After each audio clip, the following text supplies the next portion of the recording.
aula de arte. Peguem o livro de arte de vocês, abram na página 34. Vamos lá? Livro de arte na página 34. Turma, durante todas as nossas aulas de arte do segundo bimestre, nós falamos sobre as histórias em quadrinhos, não foi mesmo? A tia Ilana já mostrou como que é que se faz, vocês já leram, vocês já produziram uma história em quadrinho, então vocês estão, craques no assunto, não é mesmo?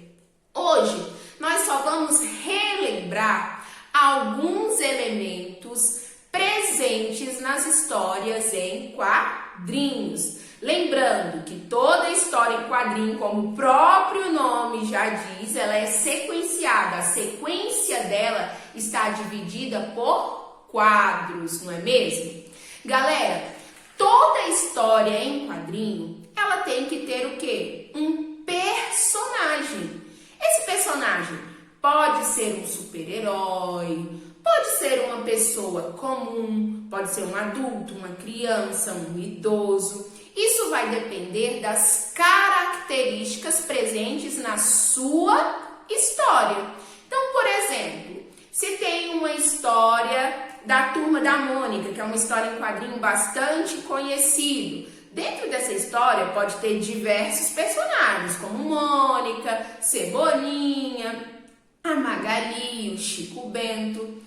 Tem histórias que não aparecem em todos eles. Tem história em quadrinhos da Turma da Mônica que não aparecem em todos esses personagens. Tem umas que sim, outras que não. Vai depender do contexto, vai depender da situação. Como que você vai escrever a história? Vai precisar do Cascão nessa história? Vai precisar do Cebolinha? Ou a história está focada mais na Mônica e na Magali? Então, o personagem, ele vai depender da sequência da sua história, da forma que você vai criar essa história. Tá bom, gente? Na página 34 do livro de vocês está aqui, desenhe ou cole uma imagem da sua personagem de história em quadrinhos preferida abaixo. Depois escreva as características dela ao lado do desenho. Tia, eu vou colar a Magali. A Magali é uma menina muito esperta, muito comilona. Ah não, tia, eu quero a Mônica. A Mônica é uma menina brava, que tem o seu coelho Sansão, tem os amigos. Você vai contar a característica. Lembrando que você pode desenhar ou colar a imagem, tá bom? Depois, gente, uma história em quadrinhos. Lembra que quando vocês fizeram, a tia Ilana explicou que uma história em quadrinhos, ela tem que ter a cena que acontece atrás, não só o personagem. Por exemplo, tem que ter o local onde a cena acontece, na verdade. Por exemplo, a história está se passando na floresta. Então, o fundo daquela história em quadrinho tem que ter o quê? Árvores, o céu. Se é durante o dia, o céu claro, para nossa mente compreender, né? Para compreender aonde está sendo passada a história. Se é à noite, o céu escuro. Então, a história em quadrinho, ela tem que ter esses elementos que chamem a nossa atenção e que façam com que a gente perceba, né, aonde está se passando, de que forma está se passando. Tá bom, turma? Então, lembre-se, cada quadrinho, ele tem que ter o fundo, ele tem que ter o local onde a história se passa, além dos personagens. Vocês já perceberam, turma, que as histórias em quadrinhos que têm falas, porque tem algumas que não têm falas, e tudo bem, dá pra gente compreender normalmente. Mas aquelas histórias em quadrinhos que têm falas, né, que o personagem ele fala, vocês já perceberam que essas falas são curtas e que geralmente estão dentro de balões? Isso mesmo. Tem um balão específico para cada situação. Tem os balões de fala, que é esse daqui, turma. Aqui temos um exemplo de balão de fala quando só um personagem está falando. Temos também esse balão de fala aqui, olha, que ele indica a fala de mais de um personagem. E temos também, turma, o balão de pensamento, que é aquela nuvenzinha quando o personagem está pensando, que faz a gente entender que ele não está falando ali, ele está só pensando. Temos também, turma, o balão de quando o personagem está gritando, quando ele está bravo, brigando, que é este balão aqui, tá bom, turma?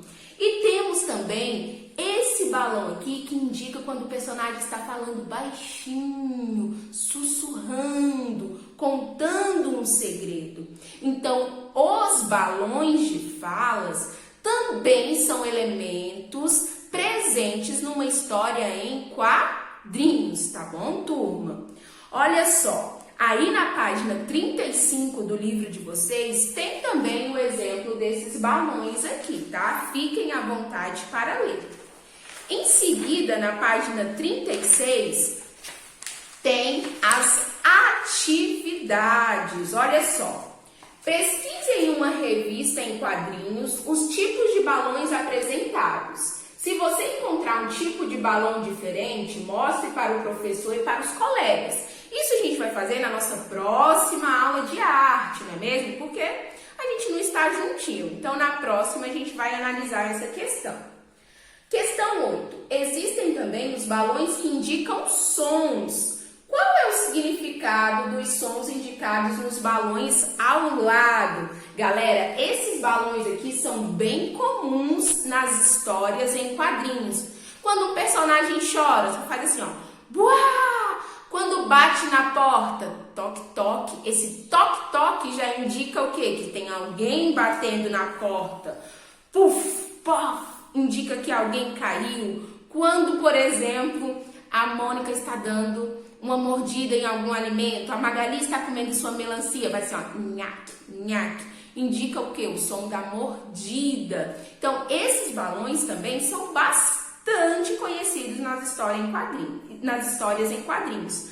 Aqui você vai colocar o que significa o buá, o nhaque e o pof, tá bom? E na 9, que tal criar seus próprios balões de som? No espaço abaixo, crie alguns deles. Em seguida, mostre os desenhos para os colegas e vejam se eles adivinham o significado de cada um balão que você inventou. Essa atividade você vai realizar e vai mostrar para os colegas na próxima aula. Tranquilo, pessoal? Para vocês terminarem a aula bem, peguem uma história em quadrinhos que vocês têm em casa, ó, e vão ler e observem todos esses elementos do personagem, se é um super-herói, se não é.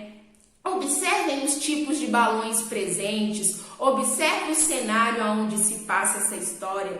Tranquilo, pessoal? Um beijo e até amanhã!